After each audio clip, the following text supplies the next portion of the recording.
தினமலர் நேயர்களுக்கு வணக்கம். உரைகள் நிகழ்ச்சிக்கு உங்கள் அனைவரையும் அன்போடு வரவேற்கிறோம். அதாவது திமுக கூட்டணியில உதயசூரியன் சின்னத்துல போட்டியிடணும் அப்படின்னு சொல்லிட்டு மக்கள் நீதி மையத்தை சொன்ன உடனே அவங்க எங்களுக்கு கொடுத்த தொகுதிகளும் ஒத்து வரல. எங்களுக்கு சின்னத்துல உதயசூரியன் சின்னத்துல போட்டியிட சொன்னாங்க. அதுவும் எங்களுக்கு ஒத்து வரல. அதனால நாங்க வெளியிலிருந்து முழு ஆதரவு கொடுக்கிறோம். பிரச்சாரத்துல எல்லாம் வர்றோம். நான் எப்படியா இருந்தாலும் எங்களுடைய நோக்கம் ஒன்றாக இருக்கிறது. கூட்டணிங்கிறது ரொம்ப வலுவாக இருக்கிறதுன்னு சொல்லிட்டு கமல் அவர்கள் கிளம்பிட்டாரு. ஆனால் அவருக்கு ஆதரவாக விடுதலை சிறுத்தைகள் கட்சியோடைய தலைவர் தொல் திருமாவளவன் அவர்கள் குரல் கொடுத்திருக்கிறார். அவர் வெளில போனதுக்கு அப்புறம் அப்படி அவரை அனுமதித்திருக்க கூடாது. அவரும் போட்டியிட்டு இருக்க வேண்டும். அந்த மாதிரி அரவணைத்து சென்றிருக்க வேண்டும். அவர் சின்னத்தில் நிற்கணும்னு சொல்றது ஏற்புடையது அல்ல அப்படின்ற ஒரு விஷயத்தை பதிவு பண்ணியிருக்கிறாரு. அவங்களா விருப்பப்பட்டு சின்னத்தை ஏற்றுக்கொண்டாருன்னா பரவாயில்ல. இல்லைன்னா விரும்பாத கட்சிக்கு அவங்க எந்த சின்னத்தில் நிற்கணும்னு அவங்க நினைக்கிறாங்களோ, அவங்களுக்கு என்ன கிடைக்குதோ அதில் அவங்கள நிற்க அனுமதிக்கணும் அப்படின்றாரு. இந்த விஷயத்துல மக்கள் நீதி மையம் களத்துல நிக்கணும் அப்படின்னு அதற்கான ஒரு 2-3 விஷயங்களையும் அவர் பட்டியல் போடுறார். அதாவது கருத்தியல் வலிமையும் இருக்கு, வாக்கு வலிமையும் இருக்கு, ஒரு நன்மதிப்பு வலிமையும் இருக்கு. இப்படி ஒருத்தர் களத்துல இருக்கணும், எங்களோட நிக்கணும், நான் அவங்க தேர்தல் நின்று வரணும் அப்படிங்கிறது தான் என்னுடைய இதா இருக்கு. இதை நான் ஒரு கோரிக்கையாக திமுக தலைவர் அவர்களுக்கு வைக்கிறேன். மு.க. ஸ்டாலின் அவர்கள் இதை அவர் பரிசீலனை பண்ணும் அப்படின்ற மாதிரியான ஒரு வேண்டுகோளையும் விடுத்திருக்கிறத பார்க்க முடிகிறது. அப்படின்னும் போது எதற்காக இப்போ மக்கள் நீதி மையத்திற்கு இந்த மாதிரியான ஒரு வேண்டுகோளை விடுத்திருக்கிறார் விடுதலை சிறுத்தைகள் கட்சி தலைவர் திரு தொல் திருமாவளவன் அப்படின்ற ஒரு கேள்வி எழுந்திருக்கிறது. எந்த அடிப்படையில் இந்த கேள்வியை எழுப்பியிருக்கிறார்? இது ஒரு தாக்கத்தை ஏற்படுத்துமா? நிச்சயமாக பரிசீலனை பண்ணுமா? இல்லை இந்த சின்னம்ங்கிறது ஏன் இப்படி இன்சிஸ்ட் பண்ணுறாங்க அப்படின்ற ஒரு கேள்வியும் எழுந்திருக்கிறது. ஏன்னா இன்றைக்கு கூட மதிமுகவில் இன்றைக்கு சொல்லியிருக்காங்க, நாங்கள் அழுதுகிட்டே சிரிக்கிறோம், சிரிச்சுக்கிட்டே அழுகுறோம், எங்களுக்கு தொகுதியும் அவங்க கொடுத்தது மகிழ்ச்சியாக இல்லை, சின்னமும் கொடுத்தது மகிழ்ச்சியாக இல்லை அப்படின்னு அவங்களும் இன்றைக்கு அவங்களுடைய கருத்தை வெளிப்படுத்தி இருக்கிறத பார்க்க முடிகிறது. அப்ப இது எதை நோக்கி போய் கொண்டிருக்கிறது? ஏன் திருமா குரல் கொடுக்கிறார் கமலஹாசனுக்காக அப்படின்ற கேள்வியும் எழுப்ப வேண்டியிருக்கிறது. இது பத்தி தான் இன்னைக்கு நம்ம பேச இருக்கோம்.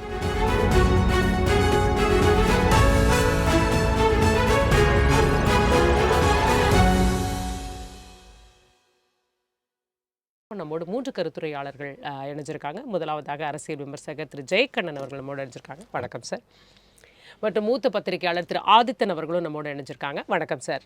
மற்றும் விடுதலை சிறுத்தைகள் கட்சியிலிருந்து திரு தூகா பகலவன் அவர்களும் நம்மோடு இணைஞ்சிருக்காங்க. வணக்கம் சார். பகலவன் சார், உங்ககிட்ட இருந்தா ஸ்டார்ட் பண்ணலான்னு. என்ன சார் திடீர்னு அப்படி ஒரு பாசம் வந்துருச்சு, கமலஹாசனுக்காக இப்படி ஒரு குரலை கொடுத்திருக்கிறது விடுதலை சிறுத்தைகள் கட்சி? அனைவருக்கும் வணக்கம். அதாவது எங்களுடைய அன்பு தலைவர் அண்ணன் எழுச்சி தமிழர் அவர்கள் ஜனநாயகத்திற்கான சொந்தமான தலைவர் என்பதை ஜனநாயகப்படுத்தி இருக்கிறார் என்பதை தான் நீங்கள் புரிந்து கொள்ள வேண்டும். நமக்கு வந்தால் போதும், அடுத்தவர் எக்கேடு கெட்டால் என்ன என்கிற அரசியல் களத்தில் அனைவருக்கும் சம உரிமை, அனைவருக்கும் தேர்தலில் பங்கு, அனைவருக்கும் போய் அதாவது அதிகார பகிர்வு போய் சென்றடைய வேண்டும் என்பது விடுதலை சிறுத்தைகள் கொள்கைகளாக இருக்கிறது. அந்த கோட்பாட்டின் அடிப்படையில் அண்ணன் கமலஹாசன் அவர்கள் தொடர்ந்து திமுகவோடு இணைந்து பல்வேறு கருத்துக்களை முன்வைத்திருக்கிறார். இன்றைக்கு நாடாளுமன்றத்திலே இருக்கிறார். சென்ற தேர்தலில் தமிழ்நாடு முழுவதிலும் பிரச்சாரங்களை மேற்கொண்டிருக்கிறார்.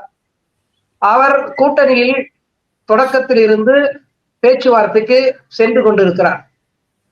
அப்போ தொடக்கத்திலிருந்து பேச்சுவார்த்தைக்கு இடம் கிடைக்க வேண்டும் என்றுதான் போயிருக்கிறார்.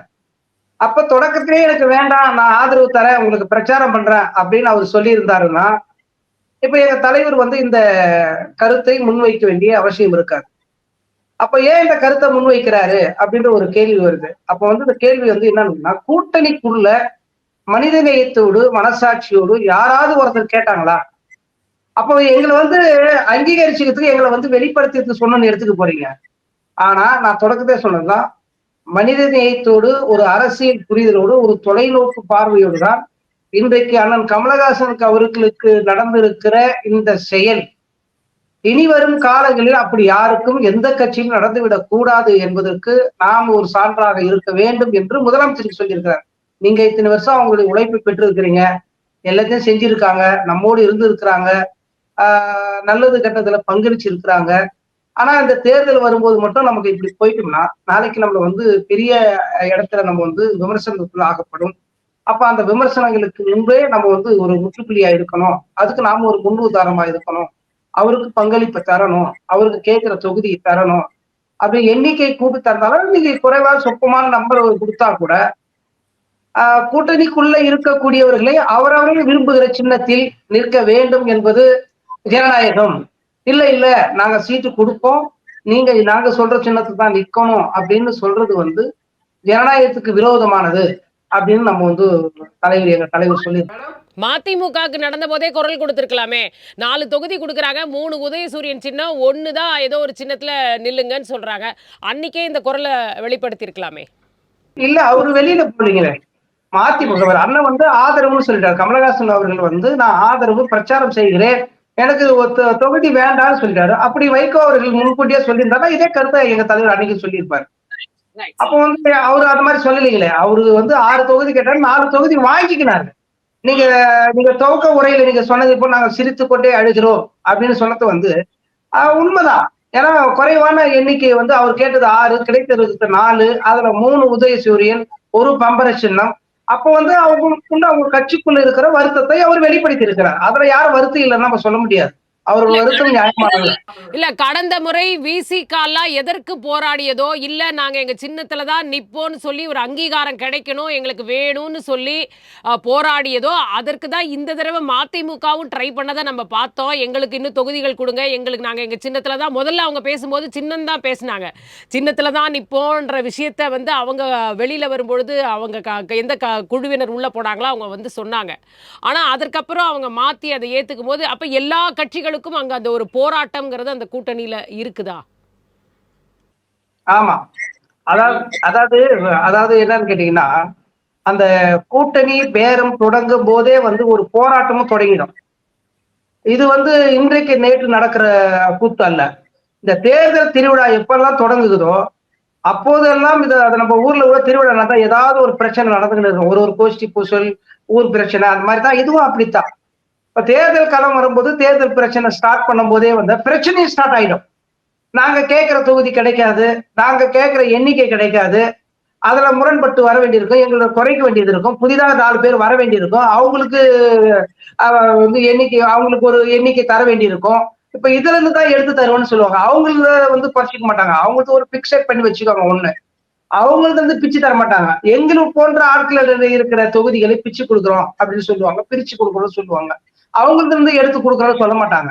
ஆல்ரெடி இவங்களுக்கு இதை கொடுத்துருக்குறோம், அவங்களுக்கு உயர்த்தி தரணும், அவங்க தேர்தல் அங்கீகாரம் பெற்று இருக்கிறாங்க, அந்த அங்கீகாரத்தை எழுந்து விடாமல் இன்னும் 2 கூடுதலாக தர வேண்டியிருக்கிறது, 5 தொகுதியை கூடுதலாக தர வேண்டியிருக்கிறது. அப்போதுதான் அந்த சின்னம் வந்து அங்கீகரிக்கப்படும். அப்படி ஒரு சூழ்நிலை வந்து கூட்டணி கட்சி தலைமை வகிக்கக்கூடியவர்களுக்கு நன்றாக தெரியும். அப்படி தெரிந்திருந்தும் இல்ல புதிதா இப்ப வந்து புதிதா ஒரு கட்சி வந்திருக்கு, நம்ம வந்து தர வேண்டி இருக்குது, நீங்க எல்லாம் கொஞ்சம் ஒத்துழைக்கணும் அப்படின்னு சொல்ற பார்வையும் சரியாதான் இருக்கு. சரி என்ன பண்றது, நம்ம வந்து இன்னைக்கு வந்து எதிராளியில இருக்கிற கூட்டணியை விட நம்ம ஒரு கூட்டணி வலு பெற வேண்டும், வெற்றி பெற வேண்டும், மீண்டும் ஆட்சியை கைப்பற்ற வேண்டும் அப்படின்ற சூழ்நிலை எண்ணி பார்க்கிற போது அதுவும் சரியாக தான் இருக்கும். ஆனா அந்த மனசங்கடம் வந்து எங்கள் தோழர்கள் மத்தியிலே, எங்க கட்சிக்காரர்கள் மத்தியிலே வருத்தத்தை ஏற்படுத்தும். அந்த வகுடு இருக்க செய்யும், அந்த வேதனை இருக்க செய்யும். அதையெல்லாம் பொறுத்து கொண்டுதான் களத்துல நாங்க நிற்க வேண்டிய தேவை இருக்கு. ரைட் சார், புரிஞ்சுக்கிறோம். ஜெயக்கண்ணன் சார், அதாவது ஒரு சின்னம் அப்படிங்கிறது ஒரு உணர்வு சார்ந்தது, அந்த கட்சியோடு இணைந்தது அப்படிங்கிறது. அதில் என்ன எப்பயுமே இந்த ஒரு கம்பல்ஷன் அப்படிங்கிறது தொடர்ந்துகிட்டு இருக்கு. திருமாவளவன் கேள்வியில் நியாயம் இருக்கு. யாராவது ஒருத்தர் குரல் கொடுத்து தான் ஆகணும், அவர் வந்து அந்த முன்னெடுப்பை செய்திருக்கிறார் அப்படின்னு பார்க்க முடிகிறது. இதனால் இப்போ இன்னைக்கு 2 கட்சிகள் பாதிக்கப்பட்டிருக்குன்றது வெளிப்படையாக அவங்களே வெளியில் வந்து சொல்லியிருக்காங்க. கமல் ஆதரவுன்னு சொன்னால் கூட இந்த விஷயத்தையும் சொல்லிட்டு தான் ஆதரவு அப்படின்னு சொல்றாரு. அவர் சொன்ன மாதிரி 2 தடவை போய் உள்ள பேசிட்டு தான் வந்திருக்காங்க. தொகுதிகள் எங்க 12 தொகுதிகள் கேட்டு முதல்ல லிஸ்ட்டும் கொடுத்துருந்தாங்க. ஸோ அவங்களுடைய நோக்கம் எலெக்ஷன்ல நிக்கிறதா தான் இருந்தது. இன்றைக்கு இந்த அழுத்தங்களினால அவங்க நிக்க முடியாத நிலை. இப்போ வந்து இப்படி ஒரு கோரிக்கை உள்ள இருந்தே வருது. ஏன் இந்த மாதிரி ப்ரெஷர் கொடுக்குறாங்க திமுகல? இல்ல அதே நேரத்தில் அவங்க இதை ஏற்றுக்கொள்ள வேண்டிய நேரம் இப்போ வந்துட்டதா ஏன் நினைக்கக்கூடாது? இப்போ கூட ஏன் இதை ஏற்றுக்காமல் இருக்காங்க? இவ்வளோ தூரம் உள்ளே இருந்தே கேள்வி கேட்குறாங்க. இப்போ கூட செய்யணும்னா செய்ய முடியும் தானே மக்கள் நீதி மையத்திற்கு? இல்லை, கொஞ்சம் நீங்கள் வந்து இடையில் குறுக்கிடாமல் சொன்னால் ஒரு சில தகவல்களை நான் சொல்கிறேன். அதாவது என்னென்னா, இன்றைக்கு அண்ணன் வந்து திருமாவளவன் வந்து இன்றைக்கு கமல் அவர்களுக்கு தார்மீக ரீதியாக கொடுத்திருக்கின்ற ஆதரவு என்பது அவர் கடந்து வந்த பாதையின் அந்த ஒரு வடுக்கள் தான். அதாவது என்ன செய்தினா, ஒரு கட்சி ஆரம்ப நிலைமையில் இருக்கும்போது, வளரும் சூழலில் இருக்கும்போது மற்றொரு பெரிய கட்சியினுடைய சின்னத்தில் நிற்பதோ, அதனுடைய தொடர்ச்சியாக வெற்றி பெறுவதோ தோல்வி அடைவதோ அது சரி. ஆனாலும் கூட இந்த பொது வாழ்வில், அரசியல் வாழ்வில் தொடர்ச்சியாக ஈடுபட்டிருக்கக்கூடிய ஒரு இயக்கமாக, ஒரு கட்சியாக இருக்கின்ற பொழுது, அந்த கட்சிக்கென்று ஒரு தனியான ஒரு அடையாளம் வருகின்ற பொழுது அதை மீட்டெடுக்க வேண்டிய அவசியம் இருக்கிறது. அந்த அடிப்படையில் பார்க்கின்ற போது அண்ணன் திருமாவளவனை பொறுத்தவரை 1999 மூப்பனார் அவர்களுடன் கூட்டணி அமைத்த போது 2 தொகுதிகளை பெற்றார். 2 நாடாளுமன்ற தொகுதிகளை, சிதம்பரம் மற்றும் பெரம்பலூர். அண்ணன் பகலவன் அவர்களுக்கு தகவலுக்காக தான். அந்த 2 சின்னமுமே அவர் சைக்கிள் சின்னத்தில் நின்றார்.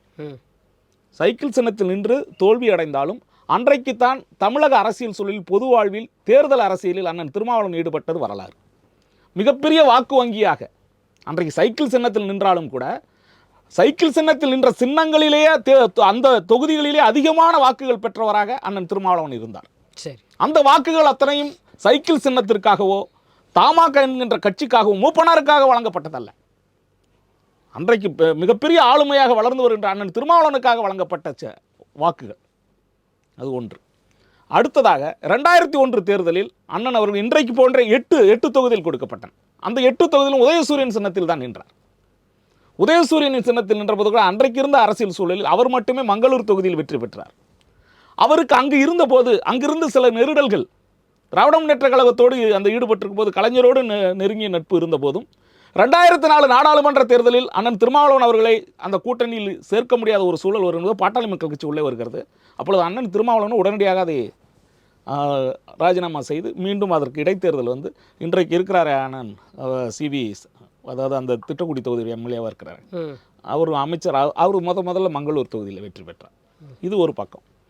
அடுத்த கட்டமாக 2009 தேர்தலில் 2 நாடாளுமன்ற தொகுதிகளை வாங்குகின்ற போது, அந்த நாடாளுமன்ற தொகுதியில் அண்ணன் இருக்கக்கூடிய அண்ணன் திருமாவளவனும் திரு சாமி துரைங்கின ஒரு நீதியரசரும் நின்றாங்க. 2 தொகுதியிலுமே அன்றைக்கு இவர் ஒருவர் வெற்றி பெறுகிறார், அவர் தோல்வி அடைகிறார். அதாவது என்ன சூழல்னா, அன்றைக்கி தனிச்சின்னமாக வராங்க. மீண்டும் 2014 தனிச்சின்னமாக நிற்கும்போது 2 தொகுதியிலும் தோல்வி அடைகிறார்கள். மீண்டும் 2020 உங்களுக்கு தெரியும், இப்போ கடந்த நாடாளுமன்ற தேர்தலில் 2 பேருமே தனிச்சின்னத்தில் வெற்றி பெற்றார்கள். இதற்கிடையில் சட்டமன்ற தேர்தலில் கூட தனிச்சின்னத்தில் தான் நின்னார். இது எல்லாம் என்னன்னா, ஒரு சின்னத்தில், ஒரு கட்சியினுடைய சின்னத்தில் நிற்கும்போது மீண்டும் அதை ஒரு எதிர் அரசியல் செய்ய முடியாத சூழல் ஏற்படுகிறது. கூட்டணிகள் மாறுகின்ற போது, இப்பொழுது வேல்முருகன் அவர்கள் கடந்த 5 ஆண்டுகளாக இருந்து அந்த கூட்டணியில் இல்லாத போது ஒரு நெருடல் ஏற்படுகிறது. ஆனாலும் கூட சிறிய கட்சிகளாக இருப்பவையை உங்களுக்கு அடையாளமாக அந்த கட்சிக்கென்று ஒரு சின்னம் கிடையாது. அந்த சின்னம் இல்லாத போது மக்களிடம் அது உங்களுக்கு ரீச் ஆகிறதுல கஷ்டங்கள் இருக்குது. அப்போ வெற்றியும் அவசியமாகிறது. டார்ச் லைட் அந்த அளவுக்கு ரீச் இல்ல. அதாவது 4% வாக்குகளை பெற்றிருக்கிறது. சகோதரர் சொல்றாங்களே, 1999 நாங்க மூப்பனாரோட போட்டி ஓடும்போது சைக்கிள் சின்னத்துல நின்னோம். அன்னைக்கு மூப்பனார் அவர்களுக்கும் சுயேட்சை சின்னம் தான், எங்களுக்கும் தான். எங்களுடைய தேர்தல் முதல் தேர்தல் அது. அதன் பிறகு நாங்க ஜார்ஜ் பெர்னாண்டஸோட கூட்டணி வச்சோம். அப்ப அம்பு சின்னத்துல நின்னோம். அதன் பிறகு அம்மையார் ஜெயலலிதாவோட கூட்டணி வச்சோம். அப்ப நாங்க எங்க சொந்த சின்னம் மணி சின்னத்துல நின்னோம். இப்படிதான் கலைஞரோடு நிற்கும் போது என்ன சொன்னாருன்னா, நீங்க 8 தொகுதி வாங்கிடுறீங்க, வெற்றி காரணம் அறிமுகமான சின்னத்துல நிக்கணும்னு சொல்லி அவர் சொன்னதன் அடிப்படையில சரி நாளைக்கு ஏற்றுக்கொண்டோம். ஏன்னா எங்களுக்கு அந்த அளவுக்கு அரசியல் பெரிய சின்னங்கள் எங்களோட இல்லை. அதனால சரி அது ஒத்துக்கணும். அப்படி மங்களூர்ல ஒரு தொகுதியில எங்க தலைவர் நின்னாரு. நீங்க உதயசூரன் சின்னத்துல தான் நின்று இருந்தீங்கன்னு சொல்லி அதுல ஒரு விமர்சனம் பண்ணும்போது அந்த பதவியே எனக்கு வேண்டாம்னு சொல்லி உதவி தள்ளிட்டு வந்தாரு எங்க தலைவர். அதன் பிறகு நாங்க யாரோட சின்னத்துல நாங்க நிக்கல, எங்க சொந்த சின்னத்துல தான் சொல்றேன். அததான் சொல்றேன். கடந்த நாடாளுமன்ற தேர்தலில் கூட ரவிக்குமார் நின்னது உதயசூரியன் சின்னம்ங்கறதை நான் சொல்றேன். இல்ல கடந்த நாடாளுமன்ற தேர்தல் கிடையாது. நீங்க சொல்றது கரெக்ட். அது 2019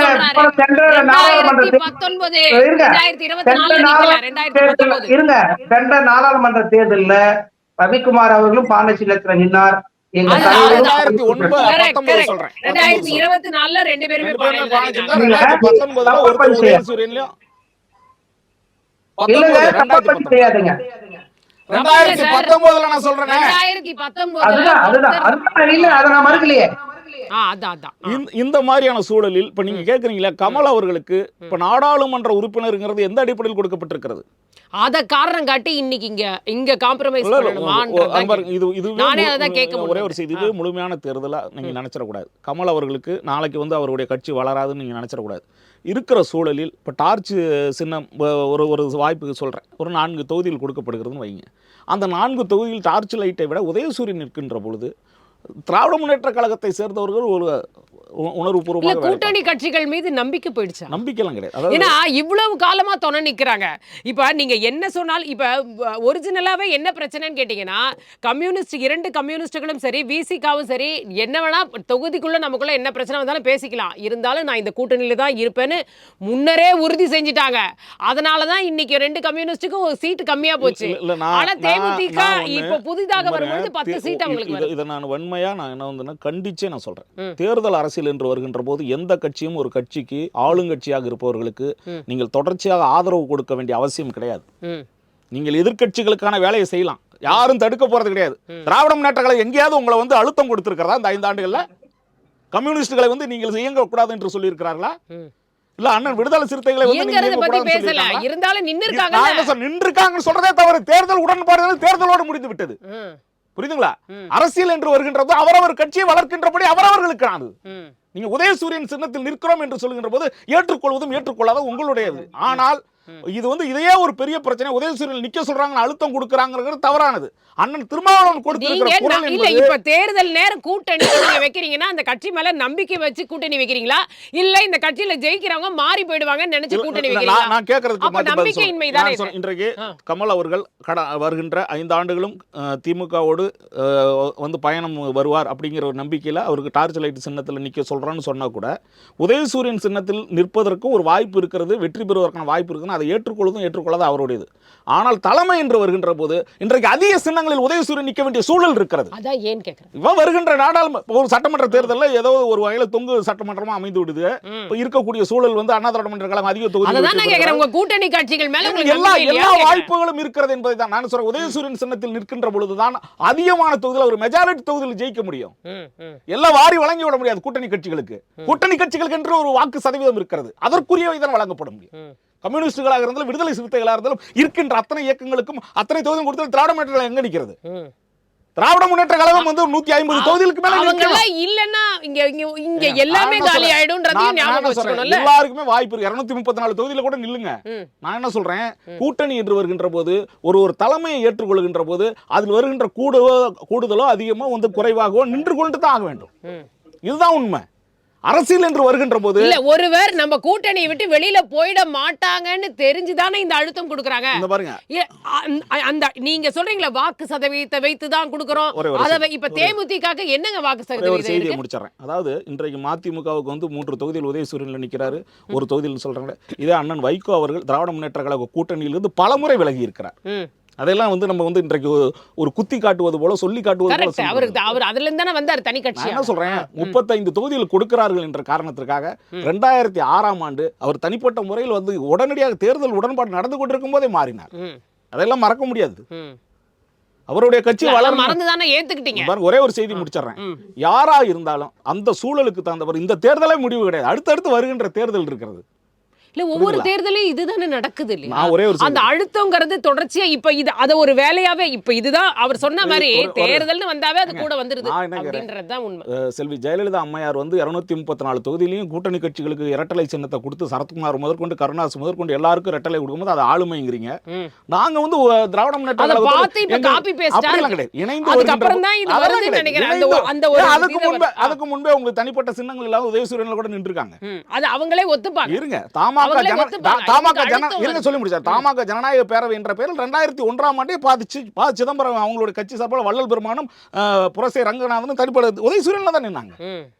இதெல்லாம் வரலாறு. நான் என்ன சொல்றேன், அதுதானே அவர் சொல்றாரு, விருப்பப்படுறவங்க நிக்கட்டும், நான் ஒரே ஒரு விருப்பப்படாதவங்கள நீங்க பிரஷர் இன்றைக்கு பண்ணாதீங்க. கமல் இவ்வளவுதானே அவர்களை சொல்றாரு. எந்த அழுத்தமும் கொடுக்கவில்லை. கமல் அவர்கள் உதயசூரியன் சின்னத்தில் நின்றால் அதற்குரிய வெற்றிகள் கிடைக்கும் என்று சொல்லப்பட்ட போது அவர் டார்ச் லைட்டில் கேட்கறது அவருடைய தார்மீக உரிமை. இறுதியாக வந்து பேச்சுவார்த்தை முடியும் நாங்கள் வந்து தார்மீக ஆதரவு இந்த தேர்தலில் நாங்கள் நிக்கலன்னு சொல்லி அவர் சொல்லியிருக்காரு. நான் வந்து தமிழ்நாடு முழுவதும் இல்ல பிரச்சாரத்துக்கு இன்னொரு செல்றேன். அதாவது அப்ப ஜனநாயகம் இல்லை அப்படின்றத நம்ம எடுத்துக்கலாம். சார் சொல்ற மாதிரி பகலவன் சார் சொல்ற மாதிரி அந்த ஜனநாயகம்ன்றது கேள்விக்குறியா ஜனநாயகம் இல்லை இல்லைன்னு நான் சொல்றது என்னன்னா, இப்படி நீங்க பார்க்கணும். எவ்வளவுக்கு எவ்வளவு நம்ம வெற்றி அடைகிறோமோ அதற்கான வாய்ப்புகளை தான் தேட முடியும். தேர்தல் அரசியல் என்பது வெற்றிகளுக்கானது. Right, fine. ஆதித்தன் சார், இப்போ திருமாவளவன் குரல் கொடுப்பது எதற்காக நீங்க நினைக்கிறீங்க? இவர் சொல்ற மாதிரி இதுதான் தேர்தல், இதுதான் அரசியல், கூட்டணினா அந்த நேரத்தோட கூட்டணிப்பா, அதுக்கப்புறம் நீங்க யாருமே எதுவும் பேசக்கூடாது, கொடுக்குற சின்னனா வேணும்னா நில்லுங்க, இல்லைன்னா கேளுங்க, இல்லைன்னா நீங்க வெளியில இருந்து ஆதரவு கொடுங்க, கொடுக்காட்டி போங்க, இல்ல நீங்களே 234 தொகுதியில நிக்கிறீங்க, வேல்முருகன் போயிட்டாரு, என்ன அப்படிதான் தேர்தல், அப்படி களம் அப்படித்தான் அப்படின்னா இப்ப எதற்காக திருமாவளவன் அவர்கள் இப்ப தனிப்பட்ட முறையில மக்கள் நீதி மையத்திற்காக குரல் கொடுக்கிறார்? திருமாவளவன் வந்து கமலஹாசனுக்கு ஆதரவு தெரிவித்ததுக்கு காரணம் வந்து அவர் மனம் புண்பட்டு பேசிட்டாருங்கிற ஒரு இதை வந்து ஆறுதல், இதை திமுக சார்பில் ஆறுதல் சொல்றதுக்கு பதிலாக இவரே சொல்றாரு. ஏன்னா இவரும் அதே மாதிரி பிரச்சனைகளை கடந்து வந்திருக்காரு, கட்சி நிற்கணும்னு சொல்லி கடந்து வந்திருக்காரு. இன்னொன்று வந்து இப்போ நடக்கிற திமுக கூட்டணி இந்த தொகுதி பங்கீட்டில் பெரும்பாலும் எல்லாருடைய ஒரே இது வந்து தேமுதிக உள்ள வந்ததுனால தான் இவங்களுக்கெல்லாம் தொகுதி குறைக்கிறாங்க, அந்த ஒரு பிரச்சனை. இப்போ திருமாவளவனுக்கும் இவங்க தேமுதிகவுக்கும் தொகுதி பேசும்போதே கமலஹாசனுக்கு ஒரு 3 தொகுதி கொடுக்குற மாதிரி வச்சிருந்தான்னு வைங்க, அதை வந்து இவங்கள்ட்ட உள்ள தொகுதி இவங்க அதை கொடுத்துருந்தாங்க, 3 தொகுதி பிரச்சனை முடிஞ்சிருந்தா திருமாவளவனுக்கு 7-8 கிடைச்சிருக்காது, 7 கிடைச்சிருக்கும், தேமுதிகவுக்கு 10 கிடைச்சிருக்காது, 8 தான் கிடைச்சிருக்கும். அந்த தொகுதி தான் அவங்க கொடுத்த மாதிரி சொல்றாங்க அங்க.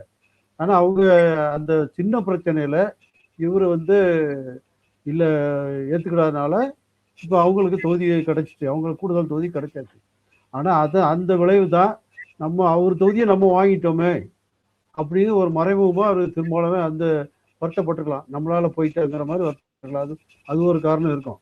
ரெண்டாவது டார்ச் லைட் சின்னம் வந்து இப்போ திமுக கூட்டணியை பொறுத்தவரை, திமுக தலைமையை பொறுத்தவரை இந்த தேர்தலை வந்து வாங்கிய பாஜக கூட்டணியும் அதிமுக ஓட்டு சதவீதம் கூட்டும் போது அதிகம் வர்ற மாதிரி ஜெயிக்கிற மாதிரி சொல்லிட்டு இருக்காங்க. அப்போ இந்த எலெக்ஷன்ல எப்படியாவது வெற்றி மட்டும்தான், அதுக்கு அவங்க டேட்டா வச்சுதான் பாக்குறாங்க, மற்றபடி வேற எதையுமே பார்க்கல. ஏன்னா இவ்வளவு நாள் கூட வந்தாரு, இவ்வளவு நாள் அந்த இதே பார்க்கல. கம்யூனிஸ்ட் கட்சி பாருங்க, அவங்க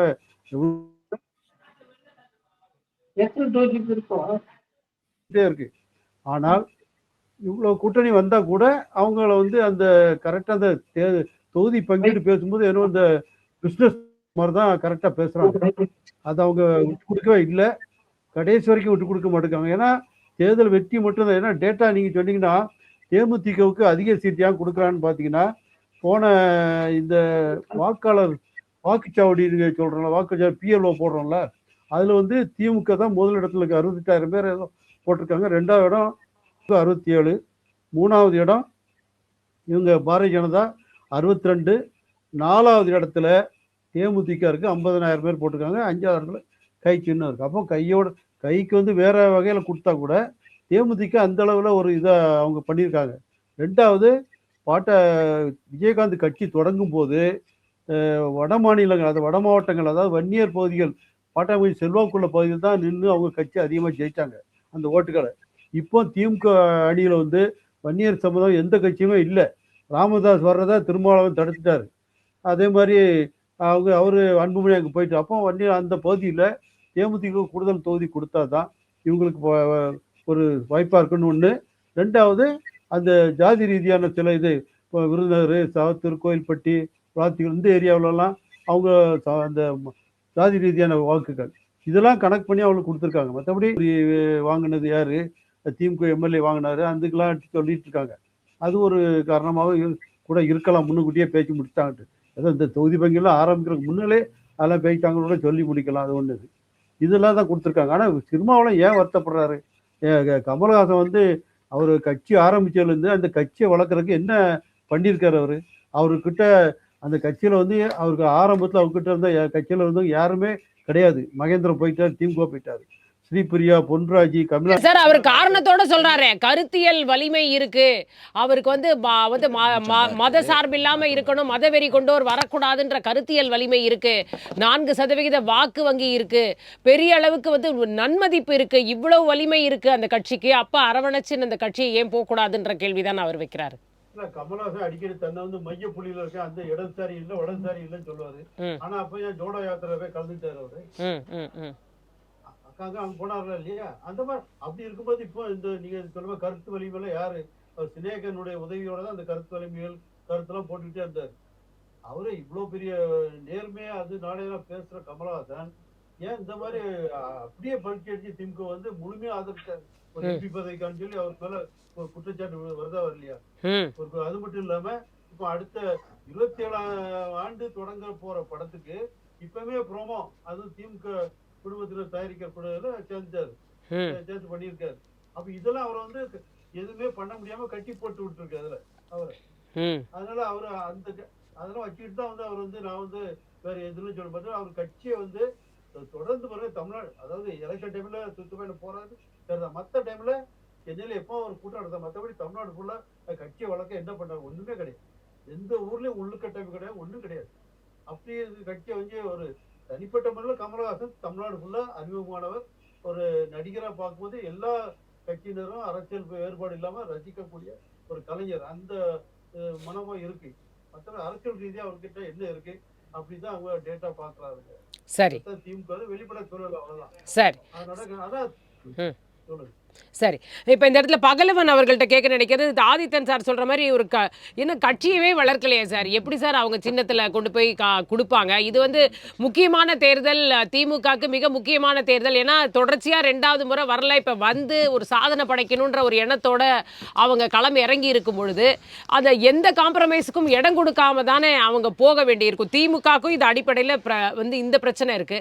இன்னும் மக்கள் நீதி மையம் கட்சியும் வளர்க்கல, மேலும் கமலஹாசன் அதை பற்றி கவலையும் படலை. அவர் ரொம்ப நல்லா இதாக வந்து அவரே கண்டுக்காம அதை ஏற்றுக்கிட்டு இல்லை நீங்கள் என்ன பண்ணாலும் சரி நாங்கள் ஆதரவு கொடுக்க போகிறோம், பிரச்சாரம் பண்ண போகிறோம், அவரே ஹாப்பியாக போயிட்டு இருக்காரு. இதில் என்னத்துக்கு திடீர்னு இப்படி ஒரு இடைசெருகள் கேள்வி கேட்க வேண்டியது எங்கேருந்து வருது அப்படின்றது?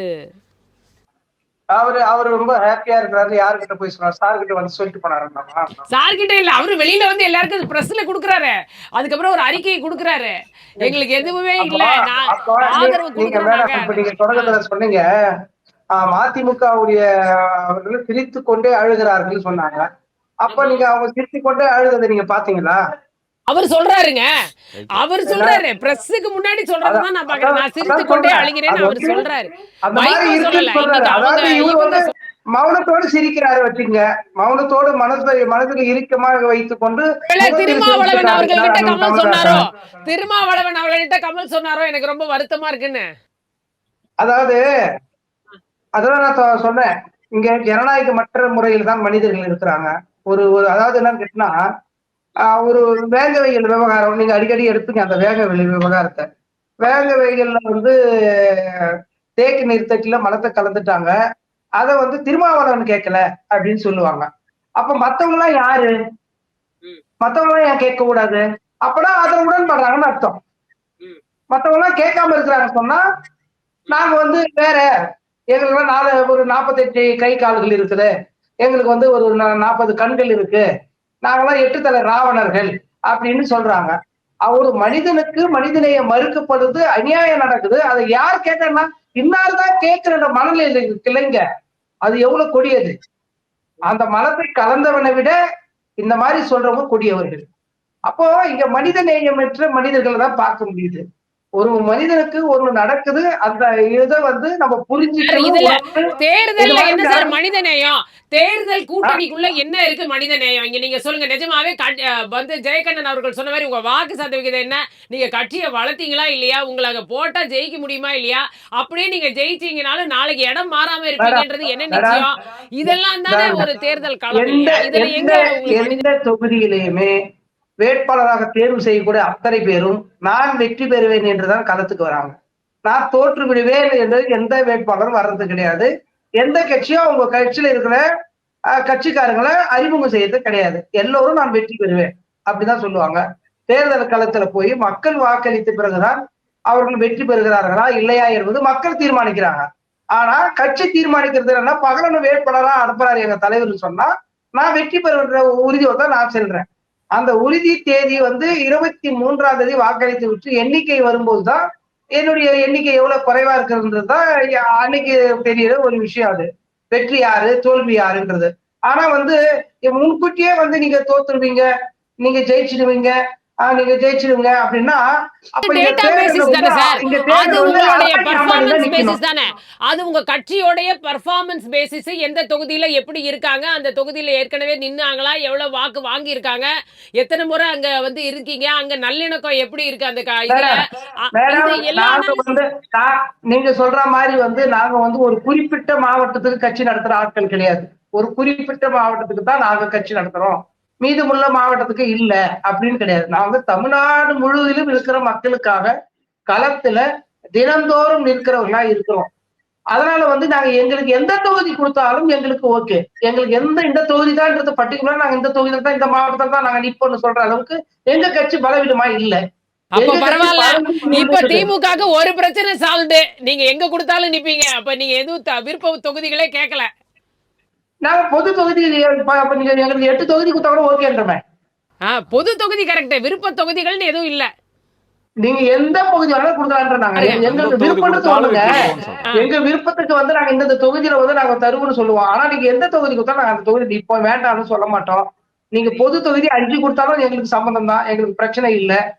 எங்களுக்கு நீங்க இப்படிதான் கொடுக்கணும் அப்படிதான் கொடுக்கணும் நாங்க எந்த இடத்தையும் கேட்கல. எங்களுக்கு ஒரு நீங்க சொல்றதுனால அவங்க தானே சொல்றாங்க திமுக எங்க தொடர்ந்து எங்க ஆளுங்க நிக்கிறாங்க, எங்க கட்சிக்காரர் நிக்கிறாங்க, நீங்க இங்க நிக்கிறதுக்கு வாய்ப்பு இல்ல, இந்த தொகுதி வேணா நாங்க விட்டு தரோம்னு அவங்க தான் தீர்மானிக்கிறாங்க. தீர்மானிக்கிற இடத்துல இருக்கிறது திமுக தான்.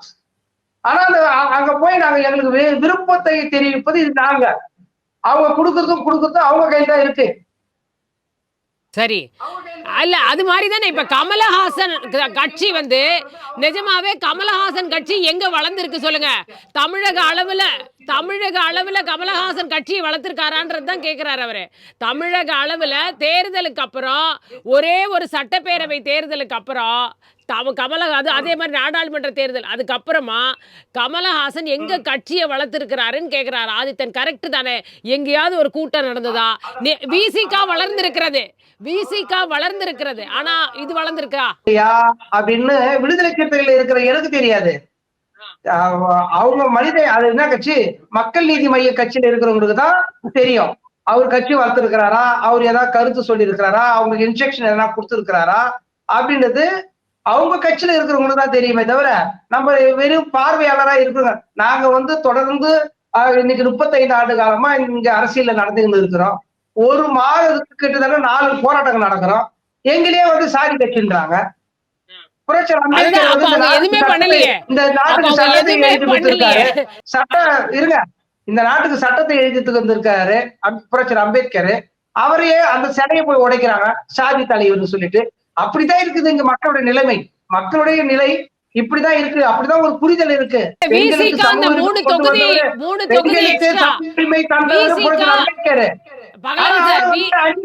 பகலவன் சார், விசிகா 2 தொகுதி மக்கள் நீதி மையத்துக்கு தர வேண்டிய 2 தொகுதியை வாங்கிட்டோன்ற அந்த குற்ற உணர்ச்சியில இப்ப ஒரு நட்பு கரத்தை நீட்டி இருக்காரா? கண்டிப்பா. ஏன்னா நல்ல ஒரு கருத்து சொல்லக்கூடியவர், மக்களுடைய நாடி நரம்புகளை பிடித்து பார்த்து நல்ல ஒரு கருத்தை சொல்லக்கூடியவர் அண்ணன் கமலஹாசன் அவர்கள். அவர் எளிதாக மக்களை போய் சென்றடையக்கூடிய கருத்தை பேசக்கூடியவர். அவருடைய கருத்து இன்றைக்கு சட்டப்பேரவையில் ஒலிக்க வேண்டும். அந்த கருத்து முடங்கி என்ற வருத்தம் விடுதலை சிறுத்தையில இருக்கு. அவர்தான் நாடாளுமன்றத்துக்கே அமைச்சிட்டாங்களே, அங்க ஒலித்துப்பார். அவருடைய பிரதிகள் சட்டப்பேரவையில் பேசக்கூடாதா? சரி, அதுதான் கேட்குறாங்க. என்ன சின்ன கட்சியாக இருந்தாலும் ஓரளவுக்கு வளர்ந்துட்டு வருதுன்றதை எப்படி ஜட்ஜ் பண்ணுறீங்க?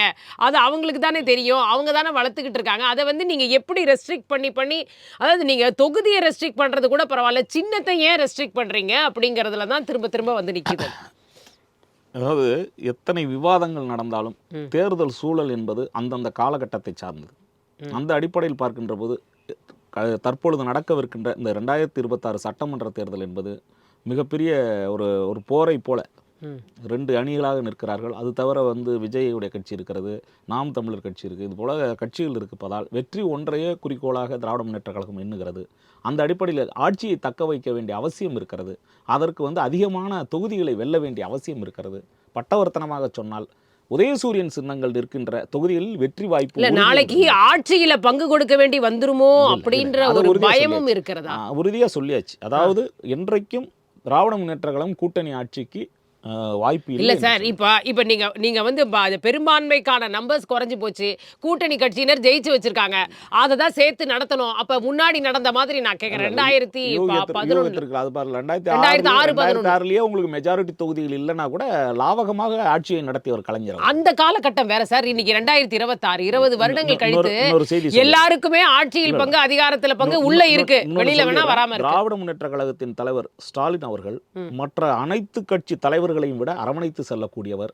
கடந்த 4 பெரிய தேர்தலில் கூட்டணி கட்சிகளை அரவணைத்து செல்கின்ற அந்த பாங்கே அதை உணர்த்தும். அததான் அரவணைங்கிறாருங்க. அந்த அடிப்படையில் அததான் சொல்றாரு அவர். நான் சொல்றேன், அரவணைத்து செல்லுங்கள், உங்களுக்கு அந்த இருக்கு, உங்கள் மீது மரியாதை வைத்திருக்கிறோம், உங்க மதிப்பு உயரும், மரியாதையும் உயரும் அப்படின்றதான் அவர். திருமாவளவனுடைய கருத்து நல்ல கருத்து, ஏற்றுக்கொள்ளக்கூடிய கருத்து என்றாலும் திராவிட முன்னேற்ற கழகம் அதை ஏற்றுக்கொள்ள முடியாத சூழலில் இருக்கிறது.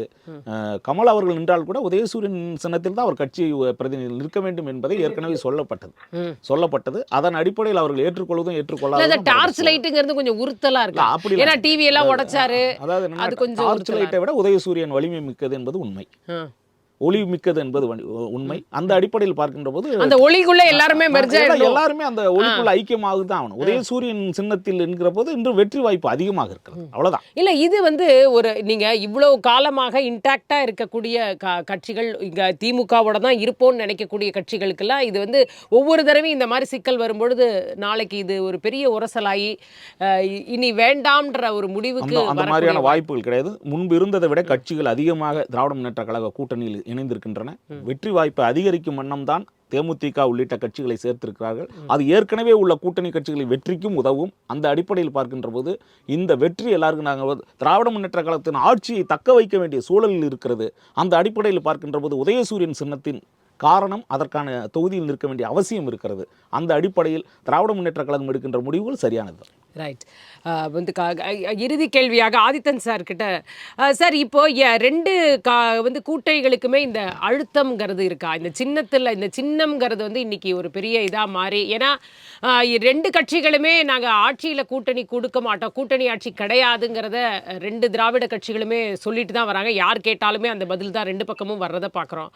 ஏன் அந்த இடத்துக்கு வரமாட்டேங்கிறாங்க அப்படிங்கிறதும், அதனால தான் இந்த சின்னம்ங்கிறது இன்னைக்கு இப்படி ஒரு இஷ்யூ ஆகுது அப்படிங்கிறதும், இனி வரக்கூடிய தேர்தலில் இப்போ திருமா அவர்கள் கேட்பது போல் பல கட்சிகள் அந்த நியாயத்தை கேட்பாங்க அப்படின்னு நம்ம எதிர்பார்க்கலாமா? இல்லை இப்படியே தான் தமிழ்நாடு போகும், இதுதான் தமிழ்நாட்டோட நிலைமை அப்படின்னு நம்ம புரிஞ்சுக்கலாமா?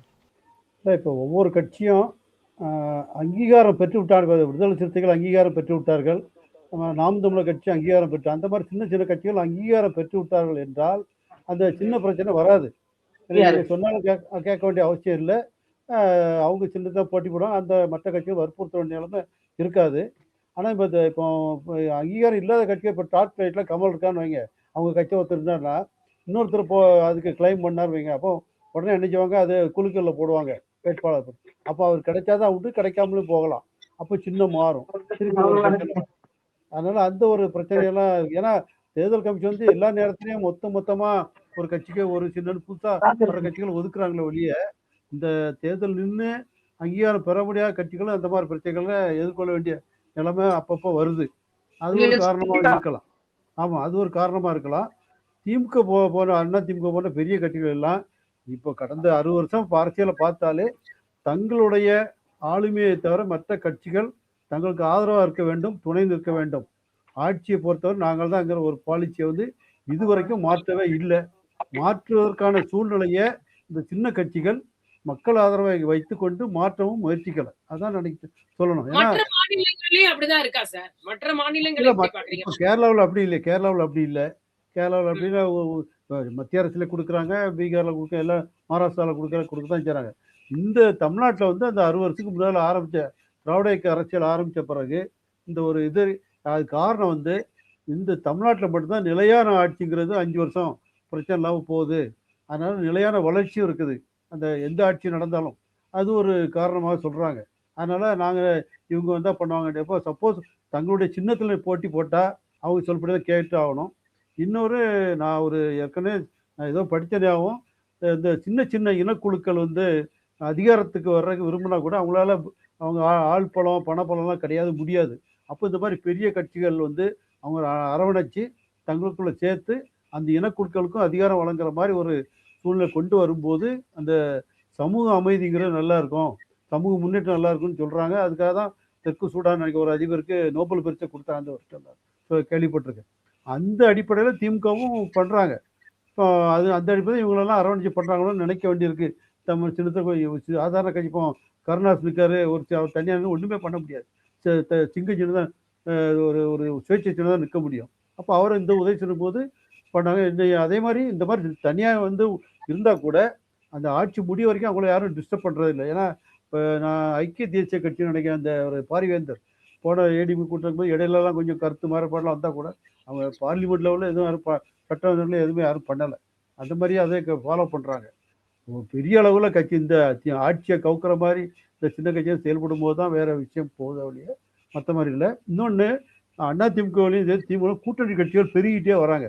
ஏன்னா நாலு நாள் புது கட்சிகள் வருது. இப்போ ஒவ்வொரு கட்சியாக கமல் இந்த மாதிரி இப்போ ஒவ்வொரு கட்சியாக வந்துட்டு இருக்கு. இது ஒவ்வொரு நாளும் பெருகி கடைசியில் என்ன ஆகுதுன்னா, ஒரு கட்டத்தில் இவங்க வச்சு தான் அரசு நடத்த முடியும் வரும்போது தேர்தலுக்கு பிறகு ரீஅலைன்மெண்ட் வர வாய்ப்பு இருக்கும். போஸ்ட் ரீஅலைன்மெண்ட் வந்துச்சுன்னா என்ன பண்ண ஒரு பயம் வந்து இந்த ரெண்டு பெரிய கட்சிகளுக்குமே இருக்குது. இப்போ கூட அண்ணா திமுக பாருங்க, அவ்வளோ கூட்டணி கட்சியெல்லாம் ரெட்டையில நிற்கலை, நாங்கள் தாமரை சின்னத்தில் நிற்க போகிறோம்னு சொல்லிட்டு இருக்காங்க. அது ஒரு பயம். அண்ணா திமுக பயப்படுறாங்க. அந்த தாமரை கூடிக்கிட்டே போகுது. அவங்க 27 தான் கொடுத்துருக்காங்க, ஆனால் 32, 40 மேலே வந்துடும் தாமரை சின்னம். அது ஒரு பயம் இருக்குது. ஏன்னா அவங்க வந்து நம்மளை இது பண்ணிடுவான்ட்டு உள்ளுக்குள்ள ஒரு பயம் வந்துட்டு. இதெல்லாம் தவிர்க்கிறது தான் ஆரம்பத்தில் இந்த மாதிரி யாரையும் சரியில்லை அவங்களாம் நிப்பாட்டிட்டு வேற வழியில் அவங்களுக்கு வந்து ஒரு எம்பி பதவி கொடுக்கறது, அடுத்தது உள்ளாட்சி வரும்போது அப்போ ஏதாவது கொடுப்பாங்க. அந்த மாதிரி பண்ணி சரி பண்ணுறாங்க பெரிய பெரிய கட்சிகள்லாம் நினைக்கிறாங்க. கருத்துக்களுக்கு உங்கள் மூவருக்குமே மிக்க நன்றி.